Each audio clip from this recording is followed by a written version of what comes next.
عندك كوبايتين من الدقيق وصباعين من الصدق مثلا شايلاهم في الفريزر، طماطمية وقرن فلفل. تعالي بقى اما اقولك، هعمل النهارده معاكي فطيرة بالصدق طعمها تحفة. وعايزة اقولك توريقتها ما شاء الله عليها، طعمها في منتهى الجمال وتوريقة، وما اخدتش مني كمان وقت كتير وانا واقفة في المطبخ.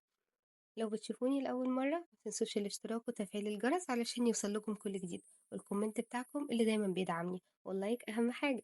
يلا بينا بقى. جبت بولة، حطيت فيها كوبايتين من الدقيق، وحطيت فيها رشة من الملح ورشة من السكر، زي نص معلقة كده من السكر، وحطيت زي 3 معالق من الزيت، وجبت مية فترة وهعجن بيها.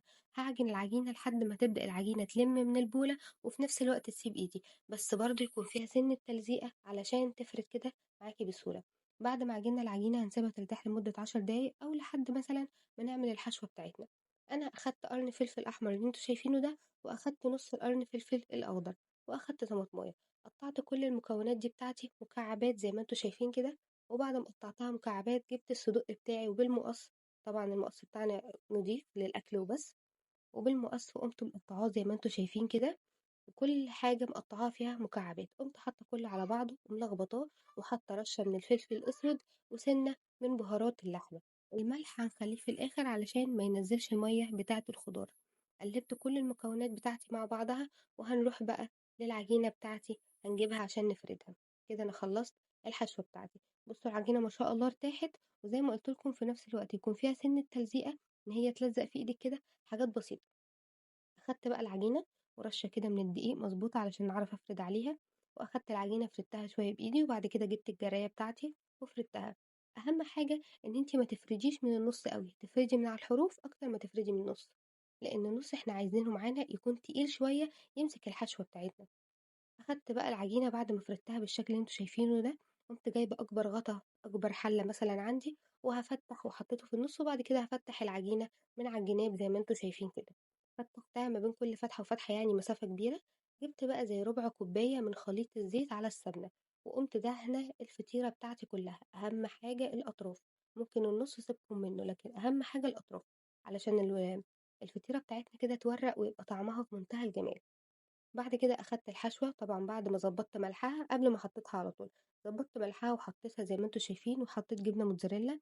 أنا بس مش عارفة ليه الجبنة الموتزاريلا بتاعة اليومين دول ما فيهاش مَطّة خالص، مش عارفة ليه كده، يعني جربت أنواع كتير وبرضه ما فيهاش المَطّة. يالّا، بس المهم يكون طعم الفطيرة بتاعتنا حلو، بجد كان طعمها تحفة.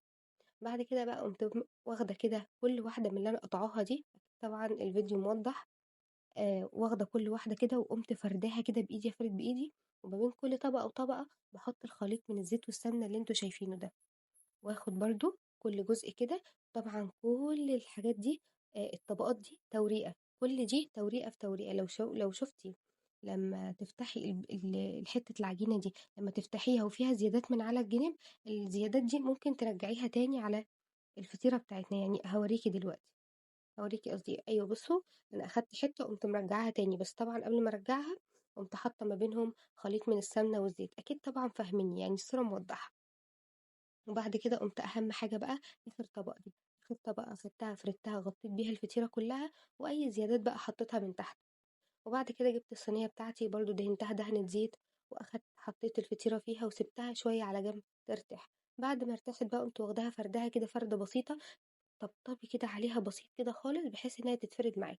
وبعد كده حطيها في الفرن على أعلى درجة حرارة، عندِك فوق وتحت تمام، عندِك تحت بس برضه تمام، المهم تاخد لون من تحت، وبعد كده ولعي لها الشواية تاخد لون من فوق، وهتطلع معاكِ في منتهى الجمال زي ما أنتِ شايفة.